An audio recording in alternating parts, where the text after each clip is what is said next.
Are you ready to become awesomer? Hello everyone, this is Umar, your host, and welcome to the No Limit Selling Podcast, where industry leaders share their tips, strategies, and advice on how to make you better, stronger, faster. Get ready for another episode.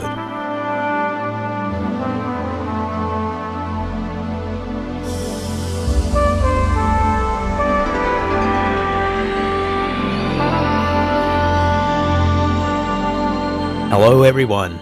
I'm privileged to have Ravi Abuvala here today. He's the founder of Scaling with Systems. Ravi, welcome to the program. Umar, thank you so much for having me on here. Very excited to speak with you. Been looking forward to this for a little bit.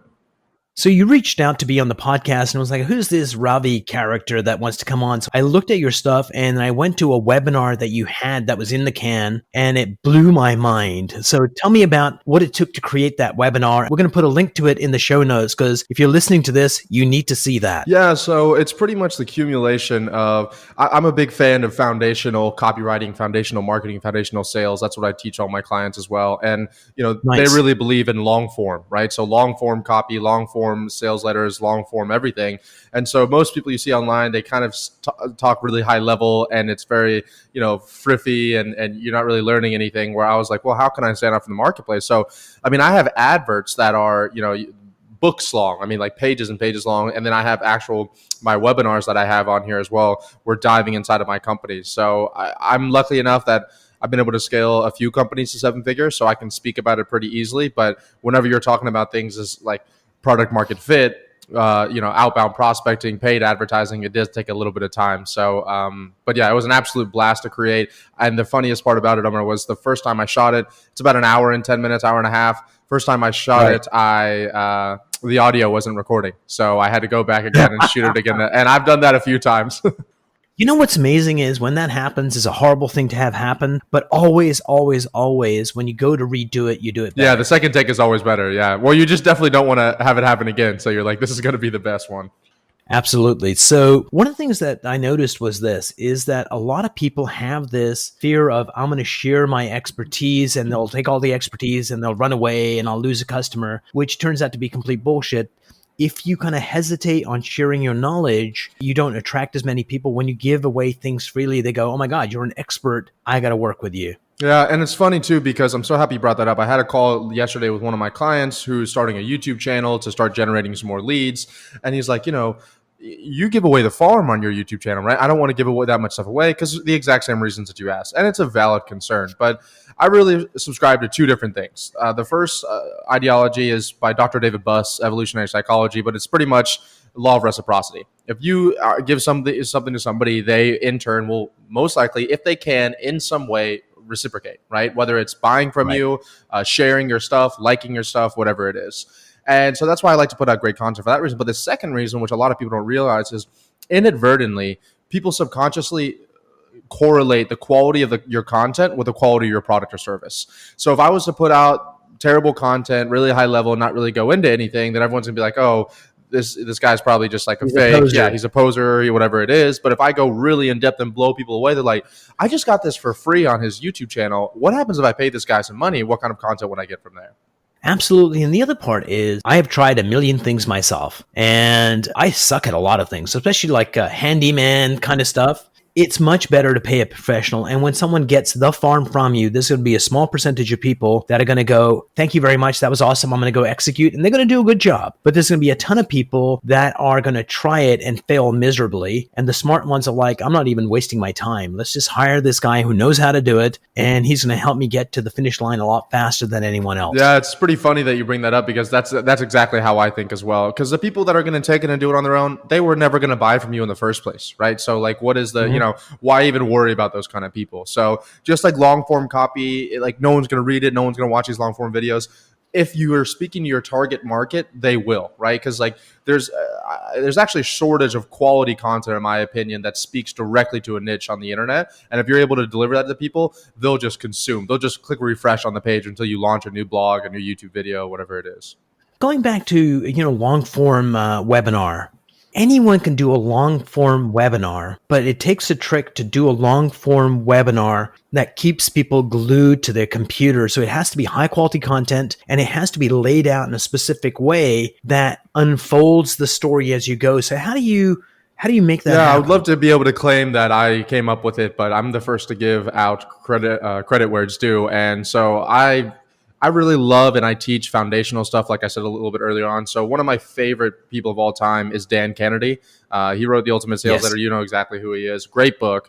And also David Oglesby as well. Oglesby on Advertising, one of the original like Mad Men advertising agencies. And but Yep. for Dan Kennedy and David Oglesby, they talk about structuring sales letters in a way that converts. And it's so funny because I have this conversation all the time. So in my office, I have hung up here some really incredible sales letters, like the Wall Street Journal, two men, they sold $2 billion for the Wall Street Journal. Some really, really big ones over here. Wow.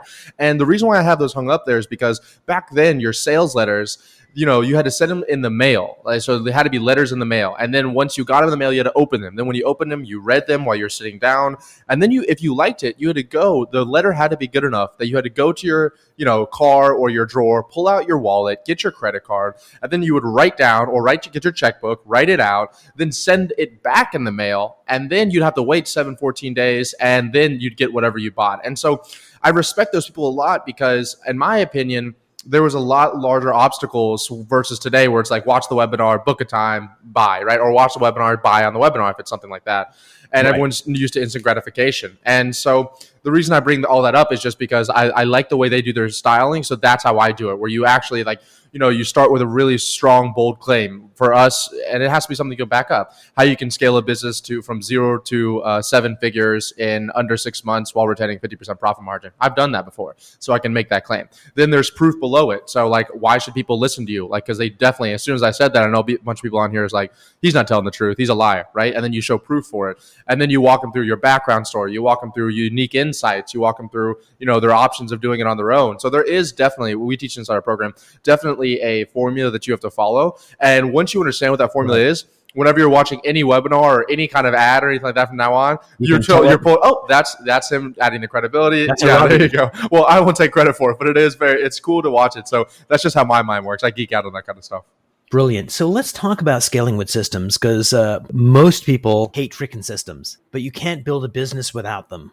It's interesting because I hated systems as well. I actually didn't know what systems were. So, I dropped out of law school. I started my first business. First 8 months, we did $3,000 in total revenue. I mean, absolutely abysmal. And I'm thinking that this isn't for me. I go to a mastermind in Atlanta, Georgia. I meet my future coach there, and he's like, you're doing this all wrong. You're focusing on the wrong things. You're trying to do everything yourself. So I ended up hiring my first virtual assistant right out the gate there. And in order, I don't care if it's a virtual assistant or if it's a Harvard graduate, in order for someone to come inside of your company and be efficient, you need some kind of training procedure or some kind of copy and paste. Hey, this is what you do. Or if they just come in there, you have no idea what you're doing, then you just have two people that don't know what they're doing, except for now you're paying money for somebody to not know what they're doing. Yep. And so for us, that kind of forced me. I paid them, I hired them, and that forced me to develop systems. And really the first systems that I developed, which is what I recommend other people to do because it's a little bit more fun, are like lead generation systems. So how can you set it up so you have booked appointments, leads coming in every single day on autopilot without you being involved, and that'll lead to more cash in the door. And then you'll understand from that, okay, you'll make that kind of correlation in your brain. Okay, systems work and systems make me more money. Let me start systemizing maybe the less sexy stuff like payroll or back-end fulfillment or any one of those things. Brilliant. So why don't you walk us through one of your most challenging clients that you brought on? Because I mean, it's fun to talk about the success stories right out of the gate. Then we'll talk about a success story. So somebody that actually made it at the end, but adopting your methodology was challenging. Awesome. So I had a gentleman from India originally. So a gentleman, a friend of mine from India. Obviously, my dad's from India. I know we were just speaking about it before the call, from Pakistan. And he comes and he says, I want to start this business. I want to scale it, but my Indian accent is going to prevent me. And I can't do it because they're thinking I'm stealing their money, whatever it is. And so he was one of my first original clients. And this was back when I was doing, real intensive one-on-one stuff. Right now, I have a lot of it laid out and like kind of in a box, business in a box. But that was back when I was doing really intensive one-on-one work. And so I was like, look, if you can prove product market fit, if you can find something that resonates with your marketplace, we call it the whisper test. So if you can whisper in someone's ear this bold claim or what they want, and they wake up and they say, oh my God, they pull out their credit card, they're not going to care what color you are, what your accent is. They just want that end solution. They want that transformation. Yes. So I sold him on that, but he still was like, I don't know. And so we spent a lot of time up front. He was originally doing advertising. He was an advertising agency, and he was originally doing for one niche, and it wasn't working. And we realized because his offer wasn't great, they didn't really want what he was offering. It was kind of a nice to have, not a need to have. So then we changed it around a little bit, pivoted to a new industry that he had no previous experience in, but that they needed this problem that he knew based on our research. And then he sold his first for people. Hey, I can solve this problem for you. They said, okay, here's $1,000. And then he went out and solved it after they paid him. So proved product market fit. Then he figured out how to solve it. And then he got a great case study from that. And the case study was so incredible. I remember that every single person they reached out to after that, hey, here's my case study. Here's my case study. I want those same results. I want those same results. And, at this point, he has a sales team underneath him, so it doesn't really matter anymore. But he was able to hit a 7-figure business by being, with the same quote unquote limiting abilities, the Indian accent he was worried about. And he was able to absolutely knock it out of the park there. So it was interesting because I think business limitations can be overcome pretty easily, but it's those personal mental limitations that you're just like, there's no way I can get this. No one's going to buy it from me. And then next thing you know, you're, laughing your way to the bank. So that's my area of expertise, is changing human behavior. So that story really kind of resonate. What's interesting is human beings are meaning-making machines. When something's going on, we got to make meaning out of it. And the meaning he made was, the reason I'm not selling isn't my offer, it's my accent. Or I'm too old, or I'm too young, or this, or people are stupid, or whatever that thing is. And what you really need to realize is that's why you need a coach. That's why you need somebody that can see things clearly and go, maybe. But it could be this. Let's test it and see what's going on. And certainly you gave him proof positive that it's not your accent. Yeah, it's great too, because I love capitalist economy. I love a free market. I like the idea that realistically, if you can provide value to somebody, they're going to pay you money. If you can prove that you can provide value to something somebody wants, they're going to pay you money. And obviously, sure, I'm not saying there's not discrimination in the world, but if you're able, there's going to be a vast majority of people that are like, look, I just need this solved. And if you're able to solve it, it doesn't matter to me at all. And you can prove that you can solve it. Let's do business. And so that's why I love business in the first place. So tell me about one of the things. Oh, here's a stupid joke that I've told on this podcast many times. How do you make a salesperson cry? How is that? Give them a telephone. So one of the things you do for your clients is help them set up a system for lead generation, also having people calling on their behalf. So walk me through one of those so the listeners can go, I don't want to pick up the phone. I want to hire Ravi. Help me do it. So the number one issue that we usually see when clients come inside of scaling with systems is they don't have enough leads. Then the number two issue that comes up after that is they don't have anybody to field those leads, or they don't want to field the leads themselves. So let's assume that you get lead generation down.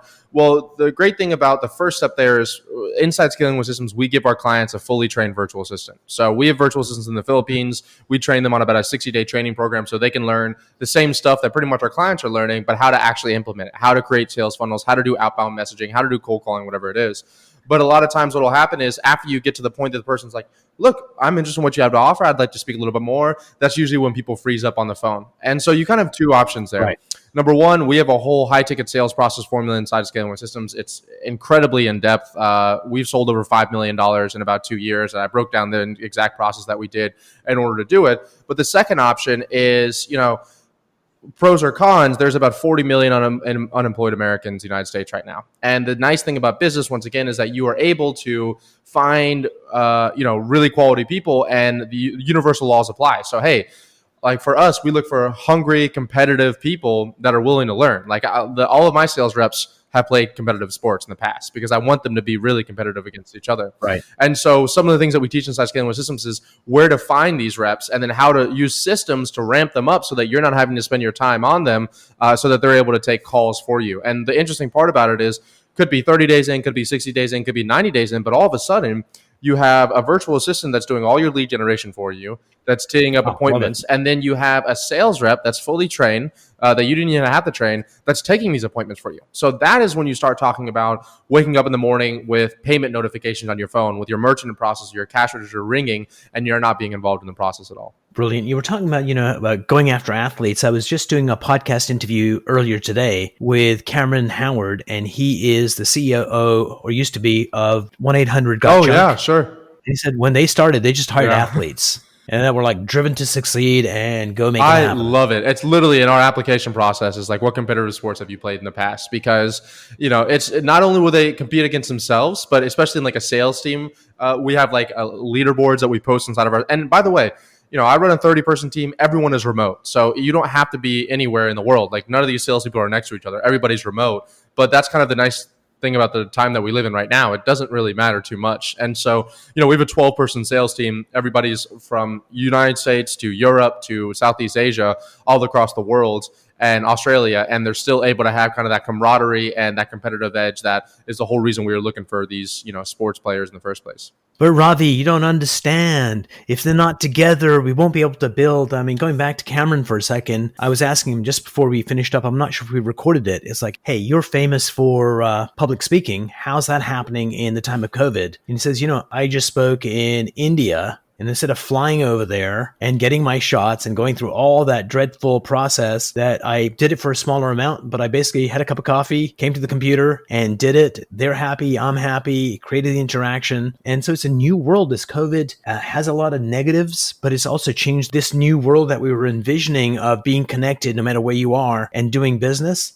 It forced us to kind of realize it's here. It was a wake up call for a lot of people. And, I don't want to speak too lightly about COVID. My brother has 2 restaurants in Florida. So like he was definitely hit pretty hard by it. Oh, yeah. So I definitely understand that it affected a lot of people, but the smart business owner, Ryan Holiday, writes a great book called The Obstacle is the Way. The smart business owner, they're like, okay, how can I pivot and turn this into a plus? And so honestly, for us, COVID was really great because it forced people, okay, I need to learn how to sell online. I can learn how to sell online, like actually learn itself, watching courses, learning from coaches. I don't have to go to events and masterminds and all this kind of stuff. I can just sit from my computer and learn it as well. And so it just kind of sped up, which I think was already, I know what was already happening, which was just like this transition online. And, the people that weren't able to adapt, well, they probably died. But the people that were able to adapt, especially a lot of our clients, really, really knocked it out of the park. So, yeah, I'm not complaining with it. You don't need to have the in-person team. We have a relatively successful company. We're all been virtual and remote. And there's also benefits of having in-person stuff. But I'll just tell you right now, I'm happy that when all this went down, I didn't have a 3-year lease in an office space with 20,000 square feet somewhere. I was able to be like, I just moved from San Diego to Miami about a week ago. And, I just made that decision, didn't change anything in the company, just made the decision in about a few days. Brilliant. One of my friends runs Selling Power magazine, and he was saying that no live events. So a lot of their business comes from those live expos. And he said, the first one we did okay. The second one did okay. Third one, we figured out formula. So actually our speakers and our vendors got higher quality leads and a ton more of them at a lower price. It's just great for the attendees. It's great for the people sponsoring it. It's infinitely scalable. It's actually better than it's infinitely scalable at that point. I mean, have you seen like Tony Robbins, how he has it with his that wall of videos for his, it's just like, he adapted and he knocked it out of the park. So, and I host live events. I do a few live events every single year. So I definitely get it. And there is something to be said. I'm not taking away from the live events, but I'm just saying, we can sit here and talk about, I miss live events and we can do it. Or you could just be like, how do I figure out how I can duplicate this on an infinitely scalable platform like the internet? Brilliant. We're going to put a link to your webinar, but walk me through if somebody listening to this goes, oh my God, I want to work with Ravi. What's the first step in starting to work with you guys? So pretty easy. You can just go to scalingwithsystems.com, or you could, like Umar said, he'll put a link down below to some free training that we have. It's not like the typical free training you see online. Umar said he actually enjoyed watching it a lot. So it's going to go really in depth and it'll answer a lot of your questions that you guys have there. But either on Scaling with Systems or on the webinar, there's going to be a get a price button. All you have to do is just book a time there. You find it on a calendar that works best for you, hop on a call, and then it's just a very nonchalant 30-minute call. We're just trying to figure out, do you have a business? Are you trying to scale? Are you ready to scale? Or maybe you're not ready to scale? What kind of structure your business is looking like? And then if it makes sense, after we offer some actionable steps, we'll just be like, hey, I think that you could benefit from our program, and we can talk about next steps from there. So very, very easy process. At the very least, if you watch the webinar or hop on a call, you'll get a lot of actionable steps that you can take.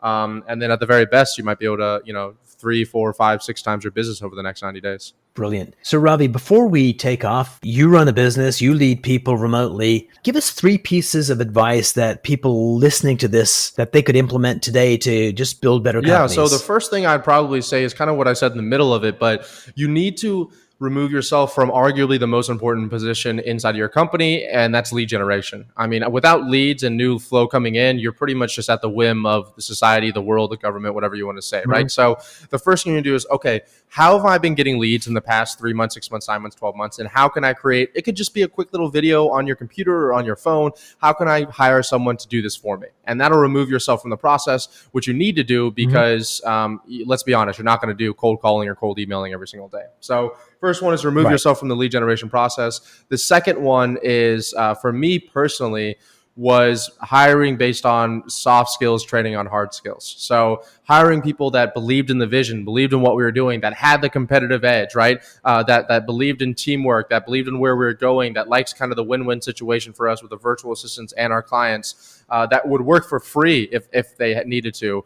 Hiring those people in the soft skills and then saying, hey, here's how you do sales. Hey, here's how you do, lead generation. Hey, here's how you run Facebook ads. Here's how you do training, whatever it is. And that's really important to us because I've done it the opposite where I hired someone who is quote unquote the best in the world at, let's just say, Facebook ads, ended up not buying into the vision. He was just there for a paycheck. It didn't work out. So that's number two. And I guess number three would be, Umar referenced it earlier as well, but it doesn't have to be me, but if you are looking to speed up the process in anything, I just spent $20,000 a few days ago to learn one thing that I already implemented that's going to be drastic in my company. Just the smartest people in the world, they pay to get ahead. You're paying for more time to get more time back, right? So I'm 26 years old. To be able to get to where I was when I was 24 years old, I had put almost $100,000 over a year into different coaching programs to learn to where, and then back in my business as well. And so once again, it doesn't have to be me. I don't care, right? It's not going to change my life. But if you really want to speed up the process that you're doing things on right now, I would really recommend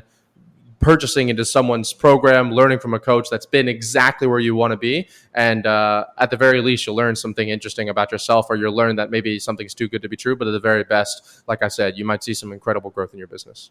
Brilliant. Ravi, thank you so much for being on the program. It was a joy having you here, and we'll have you back soon. Thank you, Umar. I appreciate it.